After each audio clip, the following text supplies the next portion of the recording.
Well, Bitcoin and other crypto assets under pressure today after the Securities and Exchange Commission delayed its decision on spot Bitcoin ETF applications.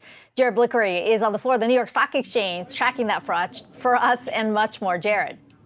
This just shows you how much we have to do on a summer Friday afternoon before Labor Day. These are filings that were largely expected. The SEC decided to postpone or deny the application. That rolls them over into another day. It's mid-October for the next decision. But these regard a spot Bitcoin ETF, kind of the holy grail right now for Bitcoin lovers and Bitcoin bulls. It was only a couple days ago that we had that surprise. We had that decision. I don't know that it was a surprise, but it was a decision in the Grayscale versus SEC case where they were suing to allow GBTC, that's a Grayscale Bitcoin trust, to convert to a spot Bitcoin ETF. That was approved, and so that could eventually go through, but that's going through in a different way because that has to do with the court system. Now, all of this actually started a few months ago in the middle of June. June 15th was the day that BlackRock originally filed this application for its spot Bitcoin ETF. There was so much enthusiasm based on that we actually saw a huge multi-day rise in Bitcoin. There are a couple other things going on at the same time, but everybody else who was going to file a spot Bitcoin ETF, they jumped on the bandwagon within the next couple of days, and we saw Bitcoin go from 25,000 to 30,000 and just above. But given some of the disappointments that we've seen recently, we've seen that fall off quite a bit.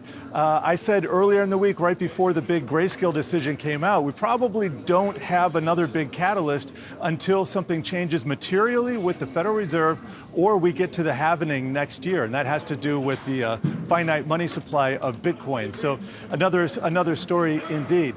Getting back to the main point, we're at about 25,000. 25,000 gives. There's not a lot of weight, or there's not a lot of support under that until you get to about 20, 21,000. So we could definitely go lower, but none of this really means that much in terms of price action between 20 and 30, $33,000 anyway. It's not until we push materially above, let's say 35, 40,000, that we can say we are out of the woods and probably emerging from the Bitcoin spring into the Bitcoin summer. Notice that I believe we have already emerged from the Bitcoin winter. So enough on crypto there. I don't know if we're going to get any big decisions or anything else that will move the market next week.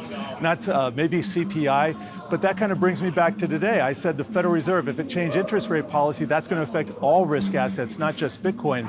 And what we saw this morning was a rise in yields. I don't think this morning's report changes the game for the Federal Reserve. If anything, it takes some pressure off of them.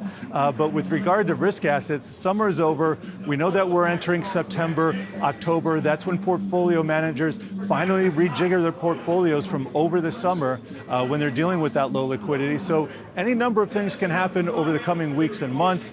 Finally, I would add, I just remind everybody, September, worst month of the year going back to 1950. Yes, however, when you filter for a couple other variables, like the market being strong through July and falling off in August, we actually have pretty good results throughout the end of the year. So I think a little bit of caution is warranted. Not too much of expectations is warranted with regard to Bitcoin, and ceteris paribus for everything else. Yeah, important for a lot of investors to kind of take a deep breath going into the long weekend and bracing for September. Jared, thanks so much for that.